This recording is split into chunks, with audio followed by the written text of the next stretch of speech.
Hello everyone, I just finished reading DC Cinematic Universe, a celebration of DC at the movies, and what can I say? This is a must-have for any DC Comics fan.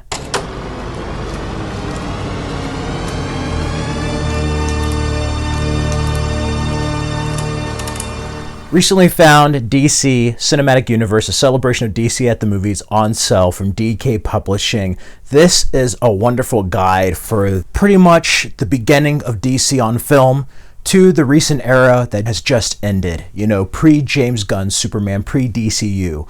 This goes all the way from the 40s serials to the end of the DCEU with Aquaman and the Lost Kingdom. It has a foreword by Michael E. Uslan, who of course is a producer of all the Batman films. It's written by Nick Jones and Stephen Wynn Wysek. And this has some great info regarding the DC films throughout history. Many DC Comics fans or even cinephiles out there may have a basic understanding and history of these films, but what I like is that they go a little bit deeper. They do also touch upon some of the live action TV incarnations as well, with little excerpts here and there, as well as some comic book publication history with the projects during different time periods. And that's one thing I really like about this. There's plenty of photos. Before I continue, I just have some nitpicks with this. There's some typos in some places and some spacing issues in other areas, but it's very minimal. The main beef I have with this is that it doesn't include some of the other DC properties as far as like Vertigo. I know it's just DC Comics, but I felt like since I went over Watchmen and Constantine that this should have gone over V for Vendetta from 2005. In addition, even though it's not Warner Brothers, I feel like Red and Red 2, since they're based on DC Comics, should have also been included. Now with animation, they do kind of go over small excerpts, the DCEU and like Mask of the Phantasm. But I wish they did theatrical films because Mask of the Phantasm I felt should have gotten its own page, as well as Lego Batman the movie. Outside of that, they do have an array of history with each project. Justice League does have some footage and text mentioning the Snyder Cut, but it just has its own little excerpt. I would have loved to have seen a photo of Darkseid, since that was his first live-action incarnation in film. It would have been nice to see that, as well as Martian Manhunter. Despite that, though, they do mention the Donner Cut and like the differences between both, and I do like that they go into that. One other thing I do like is that even though at times it feels like WB kind of added some quality control where they couldn't go too deep into the production process, this is a book that is very positive and celebrates the DC movie history, and that's one thing I love. You get to learn all the stuff regarding the rights with Columbia and TriStar with Batman, seeing Captain Marvel before he became Shazam, that whole history, the westerns, having like vigilante serials, and then you get the Adventures of Superman with like Superman and the Mole Men, and I like that. You get the Superman history of the serials before you get the George Reeves show mentioned, and then it goes into different eras. You had the Screen Adventures, going over like the inception of superhero serials and films. And then you have the superhero cinema coming of age, which is pretty much like Superman the movie onto Swamp Thing right before Batman 89. And from Batman 89 all the way to the Dark Knight trilogy, you get the modernizing the mythology section. And then eventually expanding the universe, which of course is the DC Expanded Universe, the DC Extended Universe, the DCEU. And that's one thing I like, is how stuff is broken up into different eras, because that's what they are. They're different eras of their time.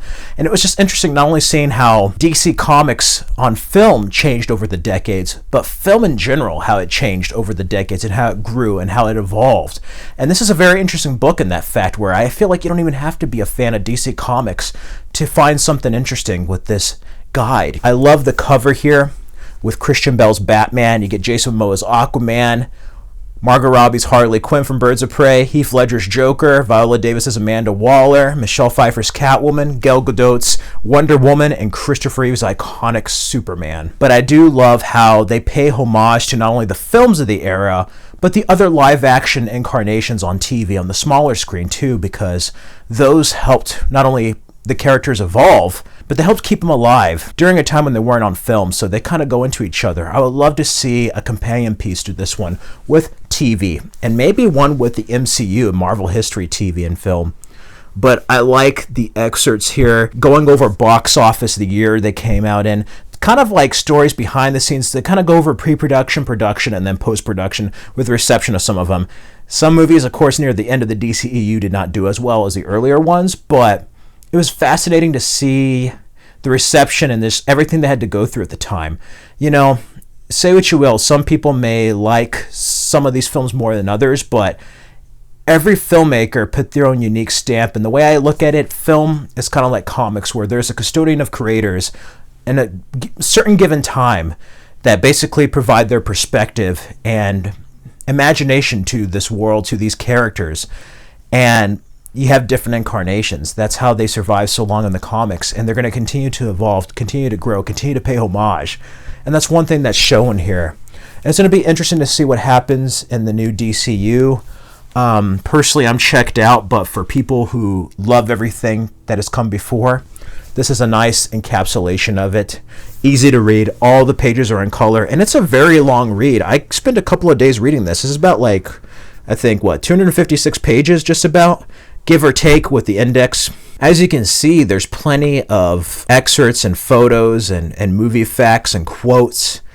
And I just love it. I love going over all the history of DC Comics and to see how far we have come. You know, whether you're a DC and Marvel fan or just comic book fan or a cinephile in general, you got to admit, we take a lot of stuff for granted. People like to nitpick, but we really come a long way, and we really are in a blessed time. And this book is not only a perfect guide for those DC eras, it's a celebration of the eras that have come before.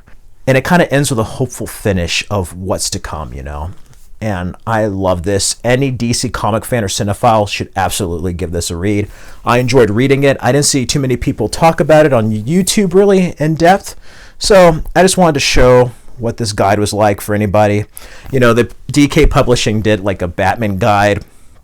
They've done Star Wars, different stuff like that over the years, but I used to grow up with the pocket books, but this was one where I'm like, as a cinephile and a DC Comics lover, this was a must-have. And I have to say, this is a must-buy for any fan out there if you find it on sale. The regular retail's at $40, like at Barnes & Noble and stuff, but I think Walmart and Amazon and other places online have it for $22, and I got it from like a third-party bookstore, like a mom-and-pop bookstore, so they had it on sale. Anyway, those are my thoughts on DC Cinematic Universe, a celebration of DC at the movies. Let me know if you picked this book up. Have you read it? What's your favorite DC film? In the meantime, you can check out these other videos for more content. Stay safe and healthy, everyone. Till next time.